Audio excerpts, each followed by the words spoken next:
Hello दोस्तों, this is Manish and you are watching Elite Manish sir की classes. दोस्तों, आज हम विलियम वर्ड्सवर्थ एमसीक्यू सीरीज के अपने पार्ट 12 को डिस्कस करेंगे। इस सीरीज के पिछले 11 वीडियोस के लिंक्स आपको डिस्क्रिप्शन बॉक्स में मिल जाएंगे। दोस्तों, here comes our question number 111। She was a phantom of delight when first she gleamed upon my sight, a lovely apparition sent to be a moment's ornament। अर्थात जब वो पहली पहली बार मेरी नज़र के सामने आई थी, तब वो मुझे एक सुख प्रदान करने वाली दिव्य स्वरूपा नारी लगी थी। उसकी सुंदर काया मुझे गॉड द्वारा भेजे गए उस ऑर्नामेंट अर्थात आभूषण की तरह लग रही थी, मानो कि वो मेरी लाइफ के उस मोमेंट को सजाने के लिए वहां गॉड द्वारा भेजा गया था। इन लाइंस में वर्ड्सवर्थ ने शी का प्रयोग किसके लिए किया है दोस्तों? Mary Hutchinson, Lucy, Annette Vallon, Dorothy. The correct answer is Mary Hutchinson friends. She was a phantom of delight Wordsworth ने अपनी वाइफ मैरी हचिंसन के लिए लिखी थी। मैरी हचिंसन से वर्ड्सवर्थ की मैरिज 1802 में हुई थी। दोस्तों, let's move on to our next question now. Identify the correct match. All of them are correctly matched friends, so our option D is correct. Edward Fitzgerald ने Wordsworth को criticise करते हुए daddy Wordsworth कहा था। Rossetti ने good you know but unbearable, अर्थात अच्छा तो है लेकिन असहनीय है। ये कहकर रोसेटी ने भी वर्ड्सवर्थ की मजाक ही उड़ाई थी। दोस्तों, स्विनबर्न ने तो वर्ड्सवर्थ को एक फिलिस्टीन अर्थात अनएजुकेटेड कहकर बुलाया था।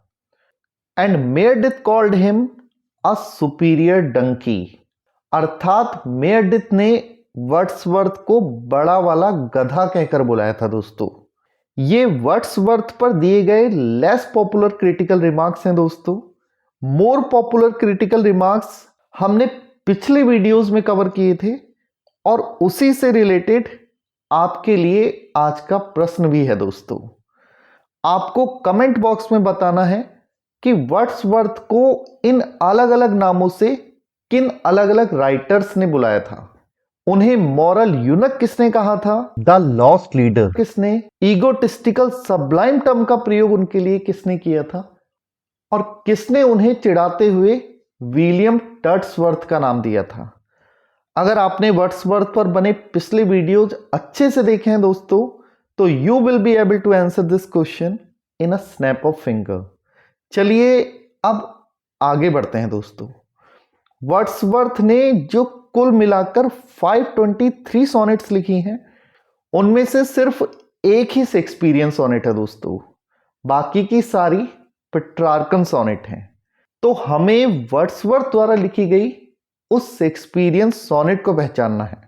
Options are sonnet on seeing Miss Helen, it is a beauteous evening calm and free, To the Lady E.B.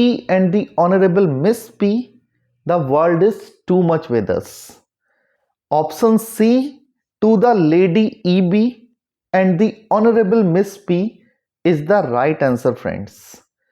Next question is, who said in his adoration of it, Wordsworth's creed is a mystical pantheism?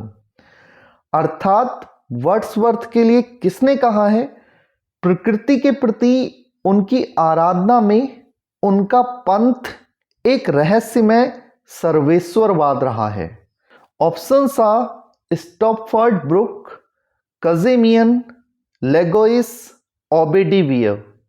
The correct answer is Cazamian friends. Next one is, in which of the following poems William Wordsworth hears the still sad music of humanity, nor harsh nor grating, though of ample power to chasten and subdue? ये William Wordsworth पर most frequently asked questions में से एक है दोस्तों।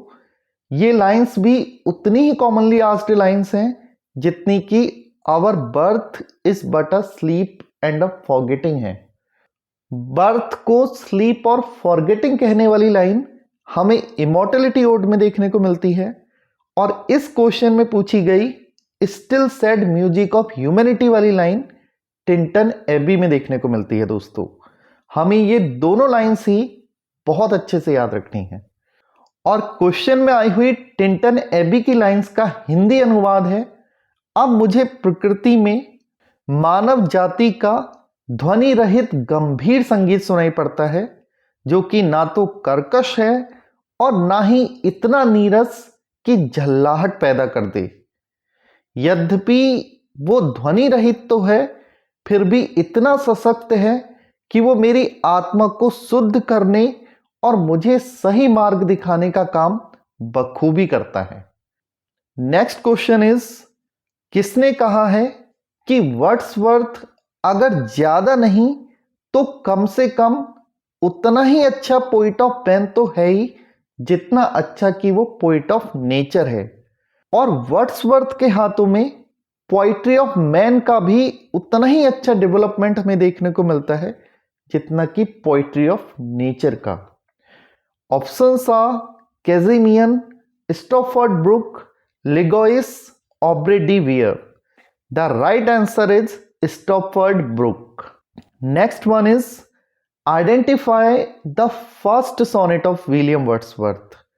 Sonnet on seeing Miss Helen, it is a beauteous evening, calm and free, the world is too much with us, none of the above. The first sonnet written by William Wordsworth is Sonnet on Seeing Miss Helen. इस sonnet को William Wordsworth ने 1787 में लिखा था दोस्तों, जब वो Saint Johns college Cambridge में अपनी स्टडी कर रहे थे। Let's come to our next question now. We talked with open heart and tongue, affectionate and true, a pair of friends, though I was young and Matthew 72. Wordsworth की Matthew poems के अंतर्गत आने वाली कौन सी poem in lines के साथ open होती है दोस्तों? Matthew, the 2 April mornings, the fountain, a conversation, none of the above. The correct answer is The Fountain, a Conversation, friends. Not without hope we suffer and we mourn. Who is the writer of these lines? Matthew Arnold, William Wordsworth, S.T. Coleridge, none of the above. Right answer William Wordsworth ही है दोस्तों। ये William Wordsworth की poem Peele Castle की last line है दोस्तों।